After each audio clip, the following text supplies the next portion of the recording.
This is why you're losing in chess, because you keep playing these outdated techniques which gives your opponent a golden chance to take advantage of your bad moves and ultimately crush you in the game of chess. So what are these outdated techniques in chess? Let's have a look at them. The first one is the Muzio Gambit, which starts with e4, e5, f4, black plays pawn takes pawn, knight to f3, black plays g5, bishop to c4, white is ready to castle, and now black attacks the knight with g4. And you simply allow your knight to be captured because most of the players decide to go into the Muzio Gambit over here, which involves castling in the game instead of protecting this knight. And why are they sacrificing a whole piece right in the beginning of the game? Well, the idea is after pawn captures knight, queen captures pawn, white's rook and queen would have formed a battery on the f file, putting a serious pressure on black's king side. Also, if you notice, white's bishop is also developed eyeing this weak f7 pawn. So white has sacrificed a whole knight for getting quick development as well as to build up a lot of pressure on the semi-open f file.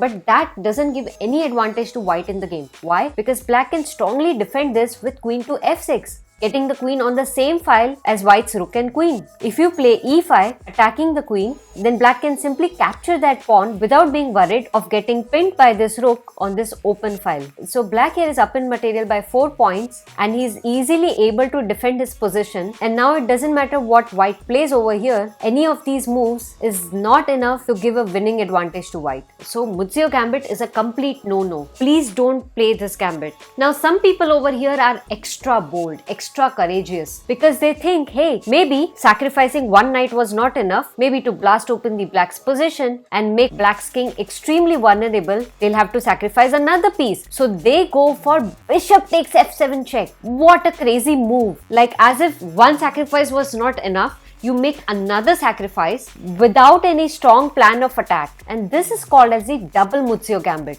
And there is absolutely no sense in making this second sacrifice. Why? Because black is just gonna capture this bishop over here, and now you will try to activate your other pieces for launching a deadly attack on black's king, which is not possible. So you might play d4, attacking black's queen, but obviously black is not fool enough to capture this, because white will then be able to develop his bishop, block the check and counter attack this queen. So obviously black is not going to fall for this, defending his king on the semi-open f file, and after bishop captures pawn and knight to f6, developing another piece and further closing down the f file with a piece, black is absolutely doing fine over here. If white here tries to grab this extra pawn over here, then that's not going to work, because after this pawn capture, black will simply trade queens, and after d6, blocking this bishop's path to go back over here, white's attack has totally been diffused. The bishop can develop over here, the king can come over here, the rook can come on this open file. Black has now got chance to activate his set of pieces with a material advantage of 4 points, and there is no chance that white can win this game now. So whether it's Muzio or double Muzio, please do not play these gambits. Another bad technique that people try in their games is to play scholar's mate. e4, e5, queen h5, knight c6, bishop c4, and now they are hoping, they are expecting that their opponent is fool enough to play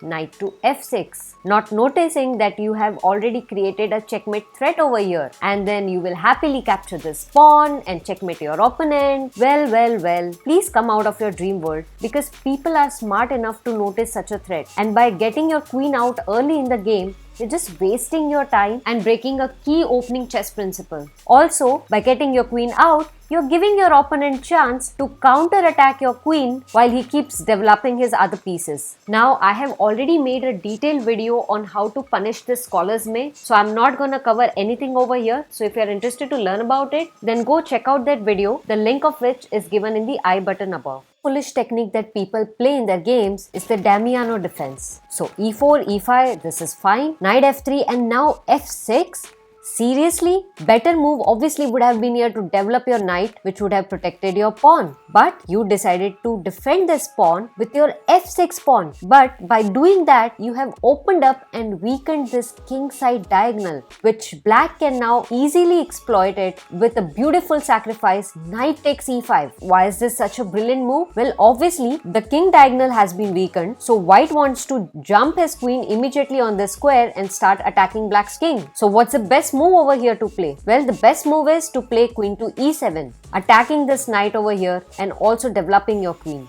But some people don't understand the basics and they get greedy and crazy and end up capturing this free knight over here, allowing their opponent to attack their vulnerable king with the move queen to h5, forking black's pieces. How are you going to defend it? There are only two options: to either block the check with g6 or to move your king to the e7 square. If you block the check, then you lose the pawn with another check and a fork attack on your pieces. Queen blocks and the rook is gone. But here, most of the players will think, hey, that's okay, maybe I can get some material back with the move queen takes e4 check. I'm attacking this, I'm attacking the king, I'm also putting a lot of pressure over here. But guess what? White can easily defend all of these threats with a simple move, king to d1. King to d1 protects this pawn, and also the white bishop is still defending this pawn. So everything is well protected, and now white is still attacking this undefended knight. You move the queen back to protect the knight, and now white will go on developing all of his other pieces and is already up in material by 3 points. So white has a complete winning advantage in the game. So say no to Damiano Defence, because technically you are not really defending if you are opening other lines of attack for your opponent.